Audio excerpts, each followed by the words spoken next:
میں نے ایک دفعہ ایک صاحب کو بتایا، وہ اس کے لفظ جوان ہونے کا جو انداز ہے وہ میرے سامنے آج بھی ہے۔ مجھے کہنے لگے بابا جی تھے، کوئی جوان ہونے کا ٹوٹکا تو بتائیں۔ ایسی بھی یوں بھی کیا ساتھ نا، ایسی مٹھیاں بند کر کے یوں بھی کیا، کوئی جوان ہونے کا ٹوٹکا تو بتائیں، ہو حکمت والا۔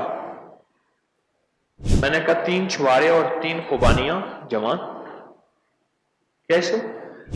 چھوارے لے لیں، ان میں سے گٹھلیاں نکال لیں، خوش خوبانیاں لے لیں، ان میں سے گٹھلیاں نکال لیں، ٹکڑے ٹکڑے کر کے رات کو دودھ میں بھگو دیں، فریج میں رکھ لیں یا باہر ٹھنڈی جگہ پہ، صبح اٹھ کے اس کی کھیر بنا لیں ہلکی سی، اور اس کو پکا لیں اور اس میں ہلکا میٹھا جو چاہے ڈال دیں، اور اس کو جو ہے آپ کھا لیں۔ گرمیاں ہیں تو ٹھنڈا کر کے، سردی ہیں تو نیم گرم، اس کو کھا لیں۔ آپ کو جوانی کا میں نے چورن بڑھاپے کی گولی دے دی، جوانی کا چورن بڑھاپے کی گولی۔ تو کچھ عرصے کے بعد مجھے ملے، کہنے لگے بہت خوش ہوں آپ سے، بہت خوش ہوں، میرے بھی دعا سلام، ادھر سے بھی دعا سلام۔ لوگوں کو اپکری یوٹیوب چینل ہر وقت سبسکرائب کرائیں، آپ دوسروں کے لیے صدقہ جاریہ بنیں گے، اللہ پہلے آپ کی مصیبت ٹالے گا۔ تھوڑا سی ایسی جگہ ہٹائی تو وہ دیگ نکلا، تو فرمایا پھر مٹھیاں سونے کی بھر بھر کے دیتے تھے۔ مجھے ایک صاحب کہنے لگے کوئی ایسا عمل بتائیں کہ میں چاہتا ہوں میری 7 نسلوں میں رزق ختم نہ ہو، جو کوئی ہے؟ 70 اولیاء نے فرمایا کہ جو بندہ یہ وظیفہ پڑھے گا اللہ کا عرش ہل جاتا، لا علاج بیماریاں ہوں، دکھ ہوں، غم ہوں، قرضے ہوں، مصیبتیں ہوں، ناکامیاں ہوں اور پریشانیاں ہوں، اور ایسے حالات کہ جو انسان کہے کہ بس اب تو موت ہی ہے، اس کے علاوہ کوئی راستہ نہیں، کوئی ایسی پریشانی ہو، اللہ کا نظام ہے کہ اس پہ وہ ملتا ہے جو انسان گمان نہیں کر سکتا، سوچ نہیں سکتا۔ یہ فیصل آباد کے ساتھ مامو کانجن میں ایک درویش ہوتے تھے، صوفی عبداللہ صاحب رحمۃ اللہ علیہ، بڑے اللہ والے تھے، درویش تھے، اللہ سے مانگتے تھے، اللہ دے دیتا تھا۔ تو مجھے ان کے ایک شاگرد نے بتایا، اردو بازار لاہور میں ہوتے تھے، کہنے لگے کہ میں ایک دفعہ گیا تو مجھ سے فرمانے لگے کہ میرے سارے کے سارے طالب علم استاد جمع ہو کے آ گئے کہ ہمارے جو ہے وہ ہمارے راشن نہیں، کھانا پینا کچھ نہیں، تنخواہیں نہیں ملی، سب چیز ختم ہو چکی ہے، تو اب ہمیں اجازت دے دیں، آپ کے پاس تو ہے نہیں۔ اچھا فرمایا مجھے چند دن دے دو، جتنے اور دن صبر کر لیا، چند دن مجھے دے دو۔ تو فرمایا پھر بیٹھ گئے مسلح، اس کو جو وجدانی کیفیت کے ساتھ، دل کی گہرائیوں اندر کے درد کے ساتھ پکارتے تھے، اتنا درد، اتنا غم، اتنا درد، اتنا غم جو پکارتے تھے کہ ایسے محسوس ہوتا تھا کہ زمین ساری کی ساری ہل رہی اور ہر طرف ایک نظام چل رہا ہے۔ اور جب پھر اس صورت کو پورا کرتے تھے، پر بات یہ ہے وہ دعا پڑھتے نہیں تھے، مانگتے تھے۔ ایک ہے دعاؤں کا پڑھنا، ایک ہے دعاؤں کا مانگنا۔ دعا پڑھتے نہیں تھے، مانگتے تھے، اور اللہ مانگنے والے کو دیتا بھی ہے، اللہ مانگنے والے کو عطا بھی کرتا ہے، اور اللہ کی رحمت مانگنے والے کے ساتھ سدا رہتی ہے، ہمیشہ رہتی ہے، کہ ایسے مانگے، ایسا مانگا کہ اللہ پاک کو ترس آیا۔ چند ہی دنوں میں فرمایا اللہ نے دکھایا کہ یہ دیگ ہے سونے کی بھری ہوئی ہے، اور میں نے آپ کے حوالے کر دی، اور تھوڑا سی ایسی جگہ ہٹائی تو وہ دیگ نکل آئی، تو فرمایا پھر مٹھیاں سونے کی بھر بھر کے دیتے تھے، اور کہتے تھے اس کو حسب ضرورت خرچ کرنا، خیال کرنا، کہیں فضول خرچی نہ کرنا، اسراف نہ کرنا، اللہ کے خزانے ہیں اور برکت والے ہیں، کہ اللہ ناراض ہو کے چھین نہ لے، کہ اللہ ناراض ہو کے چھین لے۔ آپ کہنے لگے کوئی ایسا عمل بتائیں، کوئی ایسا عمل بتائیں کہ میں چاہتا ہوں میری 7 نسلوں میں رزق ختم نہ ہو، جو مہنگائی اور حالات اور پریشانیاں میں دیکھ رہا ہوں۔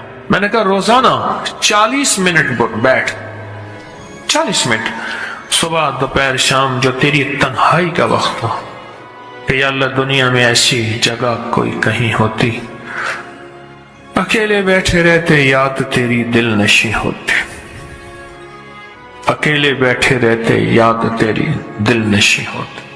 40 منٹ کوئی ایسا بیٹھ ایسا بیٹھ 40 منٹ اس انداز سے مصلی پہ، کہیں بستر میں، کہیں ایسی جگہ جہاں سوئے نہیں، اور بس صرف ایک بار سورۃ فاتحہ پڑھ، اور اس کے بعد ایاک نعبد و ایاک نستعین کو دوہرا، وجدان سے پڑھو، ایسے پڑھ کے رونگٹے کھڑے ہو جائیں، آنسو بہنے لگ جائیں، دل کے اندر کا درد اور دل کا اندر کا غم اور اللہ کے سامنے حاضری، استحضار، یہ کیفیتیں تیری ہوں کہ بس اس کے علاوہ کوئی مجھے یاد نہ رہے، اس درد سے پڑھ 40 منٹ۔ 40 کی عدد کے ساتھ کائنات کے رازوں کا بڑا تعلق ہے۔ 40 کا جو عدد ہوتا ہے بس 40 کے عدد کے ساتھ پڑھ، اور بہت توجہ سے پڑھ، اور بہت دھیان سے پڑھ،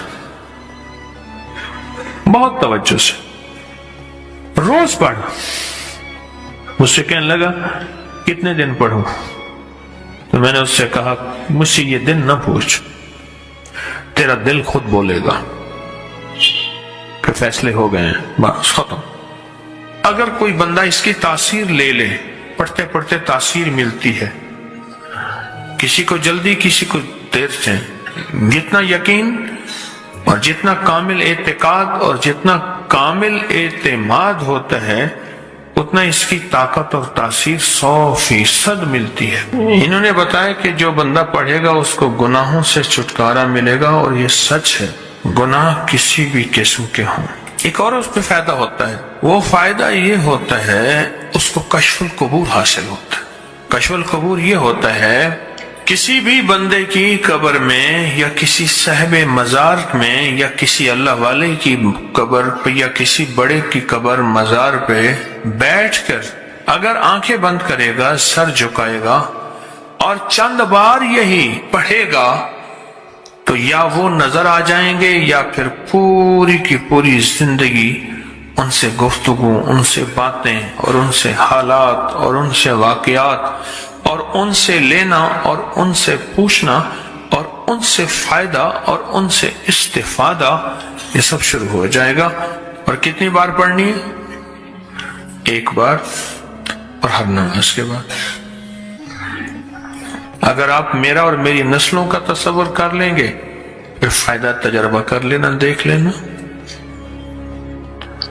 سخت تصور میرا اور میری نسلوں کا، اگلا اس کا فائدہ یہ ہوتا ہے کہ اس کو کشف الصدور ہوتا ہے۔ کشف الصدور یہ ہے اس کے سینے میں کیا بات ہے، اس کے سینے میں میرے لیے کھوٹ ہے یا خیر ہے، اس کے سینے میں میرے لیے محبت ہے یا نفرت ہے، اور اس کے سینے میں میرے لیے کیا فیصلے ہیں۔ یہ سب کچھ اس کو ملتا ہے۔ کس کو؟ جو بندہ صرف نماز کے بعد، اس کا ایک اور فائدہ اور بھی ہے، سورۃ الہاکم التکاثر کا ایک اور بھی فائدہ زبردست ہے۔ جو چاہتا ہے کہ میری دعاؤں میں خشوع ہو، دھیان ہو، میری نماز وہ ہو کہ جس نماز میں میں اللہ سے باتیں کروں، وہ نماز جو اللہ سے باتیں کرنے والی نماز، ایسے میں جیسے اللہ سے باتیں کر رہا ہوں، ایسے میں اللہ کو اپنے دکھ سنا رہا ہوں، ایسے جیسے میں اللہ کو اپنے غم سنا رہا ہوں، ایسے جیسے اللہ کے ساتھ راز و نیاز کر رہا ہوں۔ ایسا ایک سجدہ بھی نصیب ہو جائے تو خوش قسمت انسان ہو، ایک سجدہ بھی نصیب ہو جائے زندگی میں۔ اور جو سورۃ الہاکم التکاثر پڑھتا ہے، سورۃ الہاکم التکاثر، اس کی زندگی میں نماز میں خشوع، دھیان، سجدوں میں دھیان، اللہ کے ساتھ تعلق، تعلق تو جانتے ہیں، تعارف کسے کہتے ہیں؟ جس کو کہتے ہیں معرفت۔ یہ اللہ پاک یہ چیزیں شروع کرا دیتے ہیں۔ سورۃ التکاثر کے فائدے عجب ہیں، کہیں گے تو میں اس کو ہی بتانا شروع کر دوں گا، اس کے بہت فائدے ہیں۔ میں نے ابھی بہت سے مضامین آپ کو اور دینے ہیں، بہت سی باتیں اور دینی ہیں۔ سورۃ الہاکم التکاثر، اس کا کیا فائدہ ہوا آپ کو؟ آپ نے کیا بتایا؟ دنیا کا کتنا خوش قسمت انسان۔ حضرت عباس رضی اللہ تعالیٰ عنہ سے کسی نے پوچھا آپ یہ بتائیں کہ ولی کون ہے؟ تو دوسرا بندہ بولا ولی وہ ہے جو دن کو روزہ رکھے اور رات کو تہجد پڑھے اور مصلی سے نہ ہٹے، اس کی روشن راتیں ہوں روشن دن ہوں، نہیں. عباس رضی اللہ تعالیٰ عنہ نے فرمایا نہیں. تو فرمایا آپ ہی فرما دیجئے کہ ولی کسے کہتے ہیں؟ فرمایا ولی وہ ہے جو گناہوں سے بچ گیا. ولی وہ ہے گناہوں سے بچ گیا. اب اس میں ایک سوال یہ ہے کہ یا اللہ میں بے بس ہوں تو بے بس نہیں. یہ الہاکم التکاثر اس وقت کام آتی ہے جب انسان 100% بے بس ہو جائے. یا اللہ میں نیک بننا چاہتا ہوں, تیرا دوست بننا چاہتا ہوں, تیرا ولی بننا چاہتا ہوں, تیرا قرب چاہتا ہوں, تیری معرفت چاہتا ہوں, تیری محبت چاہتا ہوں اور تیرا ساتھ لینا چاہتا ہوں. اے اللہ تم مجھے اپنا ساتھ دے دے اور مجھے اپنا ساتھ دے دے, ساتھ دے دے. اور ہوں بے بس, میرے پیچھے نفس اور شیطان ہے, میرے پیچھے شیطانی دنیا ہے. اے اللہ میں تیرا دوست بننا چاہتا ہوں اور تیرے مدینے والے کملی والے کے دوست کا دوست بننا چاہتا ہوں. اے اللہ میں کیسے کروں؟ میں بے بس ہوں تو بے بس نہیں, میں بے بس ہوں تو بے بس نہیں. تو اسی لمحے میں اللہ پاک جل شان ہو, اسی لمحے میں اللہ جل شان ہو اپنی مدد کو اس کے ساتھ سورۃ التکاثر کی وجہ سے شامل کر دیتے ہیں. سورۃ التکاثر کی وجہ سے, سورۃ الہاکم التکاثر کی وجہ سے اس کے ساتھ شامل کر دیتے ہیں. اللہ کہتے ہیں میرے بندے تو بے بس ہے, تو نے مجھے اپنے ساتھ ملایا ہے. بتا شیطان طاقتور ہے یا میں طاقتور ہوں, نفس طاقتور ہے یا میں طاقتور ہوں, جذبے طاقتور ہے میں یہ طاقتور ہوں, نیگیٹیوٹی طاقتور ہے یا میں طاقتور ہوں. تو اللہ ہی طاقتور ہے, وہ تو اللہ ہی طاقتور ہے, اللہ ہی طاقتور ہے. اور جو اللہ کی طاقت اور اللہ کی قوت کو اپنی رحمت کے ساتھ, اللہ کی رحمت اس کے ساتھ شامل ہو جائے تو اس سے بڑی نعمت اور سعادت کیا ہوگی, اس سے بڑی نعمت اور سعادت کیا ہوگی. آپ کے پاس کسی اور کے پاس سورۃ الہاکم التکاثر کا فائدہ ہے؟ بولیں کسی کو الہاکم التکاثر کا فائدہ پہنچا بتائیں. لیکن میرے پاس وہ عمل جو ہے جو آپ نے عمل دیا ہے, 4 رکعت نماز نفل سوتے وقت پڑھنی ہے کٹھے ایک ہی اتحیات کے ساتھ, اور اس کی ہر رکعت میں سورۃ تکاثر پڑھنا ہے, الہاکم التکاثر پڑھنا ہے, الہاکم التکاثر, الہاکم التکاثر پڑھنا ہے. تو کہا کہ میرا ایک رشتہ دار تھا نہایت ان پڑھ, بالکل کہتے پتہ نہیں اس کو کلمہ آتا تھا یا نہیں آتا تھا, مجھے یہ بھی پتہ ہے نہیں. تو میں نے اس کو خواب میں دیکھا, پھر کہتے میں نے پوچھا سنا خالو کیا بڑھیا, خالو تھا, سنا خالو کیا بڑھیا. پھر اس وقت آپ بیگم کے پاس کھڑی تھی تو بیگم نے بلایا ادھر, کہنے میرے بات کی جا رہا تھا ایک بچے کے ساتھ, جو انہوں نے کہا یہ تصویر کھانے دے گیا تھا, اس نے کہنے لگا بیوی بھی ساتھ کھڑی تھی. تو کہا مجھے, کہنے لگا میں نے تیرے ساتھ نہیں جانا, اس کے پاس جانا ہے. یہ ایک دفعہ مجھے تسبیح خانے لے کر گیا تھا, وہ اسی کی وجہ سے بچ گیا, اسی کی وجہ سے بچ گیا.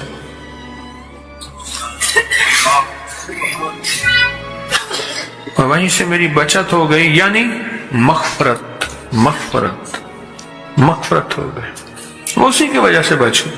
کہتے ہیں نماز میں جب خیالات کی بھرمار ہو جاتی ہے تو میں اگلی رکعت میں سورۃ تکاثر پڑھ لیتا ہوں, سورۃ فاتحہ کے بعد سکون آ جاتا ہے.